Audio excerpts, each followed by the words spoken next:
उत्तर प्रदेश के मुखिया सीएम योगी आदित्यनाथ ने गुरुवार को राजधानी लखनऊ में यूपी इंटरनेशनल ट्रेड शो के सेकेंड एडिशन की कर्टन रेजर सेरेमनी का शुभारंभ किया। इस दौरान सीएम योगी ने कहा कि हमने यूपी को बीमारू राज्य से बाहर निकालकर देश की सबसे बड़ी अर्थव्यवस्था वाला राज्य बनाया है। इस दौरान उन्होंने इशारों में पूर्व की सरकारों पर भी हमला किया। उन्होंने कहा कि यूपी बीमारू नहीं था बल्कि बीमारू मानसिकता थी।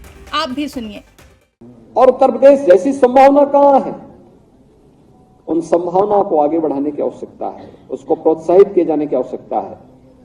सरकार आपके साथ में है और मैं चाहूंगा उत्तर प्रदेश का वह हर उद्यमी वहां एक बार जरूर जाए, देखें वहां पे शोकेस यूपी को करने का एक माध्यम है और यूपी की क्या संभावनाएं हैं उसको देखने का हर एक फील्ड के लोग वहां पर। पिछली बार मैंने देखा, मैं स्वयं भी पहुंचक था कि इतना कुछ यूपी में है, तब भी कहते थे यूपी बीमार है। सब कुछ तो यूपी में है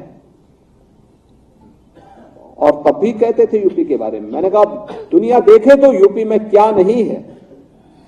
इस क्षमता को कोई भी देखेगा तो यूपी को कोई बीमार नहीं कहेगा और इसलिए यूपी ने अपनी बीमारी को दूर करने का निर्णय लिया तो आज यूपी बीमारू राज्य की श्रेणी से भी उठ खड़ा हुआ।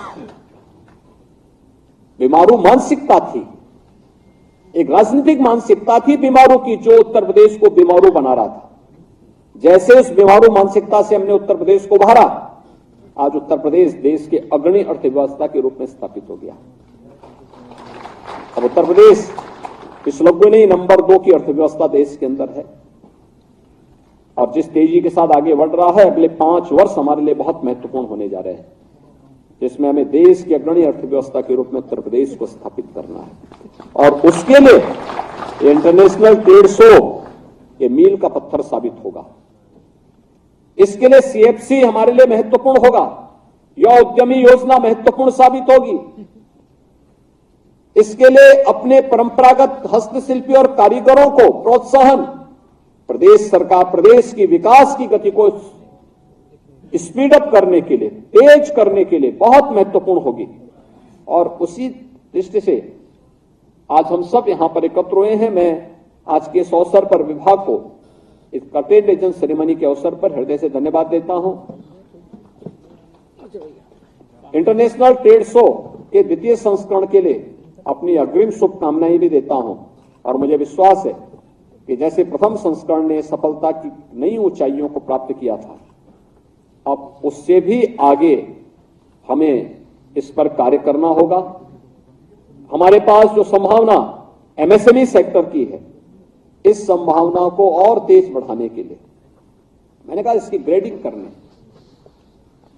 इसके प्रोत्साहन के लिए और भी अच्छा करने, जैसे पैकेजिंग इंस्टीट्यूट आ चुका है, टेक्नोलॉजी में, ऑनलाइन सेल में, हम इसको और तेजी के साथ कैसे कर सकते हैं। हर महत्वपूर्ण केंद्र में ओडीओपी हमारी दिखाई देनी चाहिए, प्रदेश में भी देश में भी।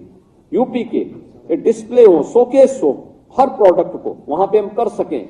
मार्केट की डिमांड के अनुसार हम प्रोडक्ट भी वहां तक पहुंचाने और सप्लाई चेन बनाने में सफल हो सकें, इसकी तैयारी हमें करनी चाहिए। इसके लिए हमें स्पेशल व्यवस्था देनी चाहिए। अगर ये सभी चीजें हो सकती हैं तो कोई कारण नहीं कि हम लोग आदरणीय प्रधानमंत्री जी के विजन के अनुरूप 2027 तक उत्तर प्रदेश की अर्थव्यवस्था को $1 ट्रिलियन की इकोनॉमी भी बनाएंगे, देश की अग्रणी अर्थव्यवस्था के रूप में स्थापित करेंगे और उत्तर प्रदेश के नौजवानों को, लाखों नौजवानों के लिए नौकरी और रोजगार की सुविधा उत्तर प्रदेश के अंदर ही उपलब्ध कराने में सफल होंगे। आज के इस अवसर पर मैं इस पूरे कार्यक्रम के प्रति अपनी शुभकामनाएं देता हूं और विश्वास व्यक्त करता हूं कि प्रथम संस्करण से और भी अच्छा यह सेकंड संस्करण करने की तैयारी हमारी होनी चाहिए। इस पूरे आयोजन के प्रति मेरी मंगलमय शुभकामनाएं हैं। धन्यवाद। जय Hind. Bureau report, India public खबर। फिलहाल के लिए इस खबर में बस इतना ही। देश और दुनिया की ऐसी ही तमाम बड़ी खबरों के लिए हमारे YouTube चैनल को सब्सक्राइब करें और बने रहें इंडिया पब्लिक खबर के साथ।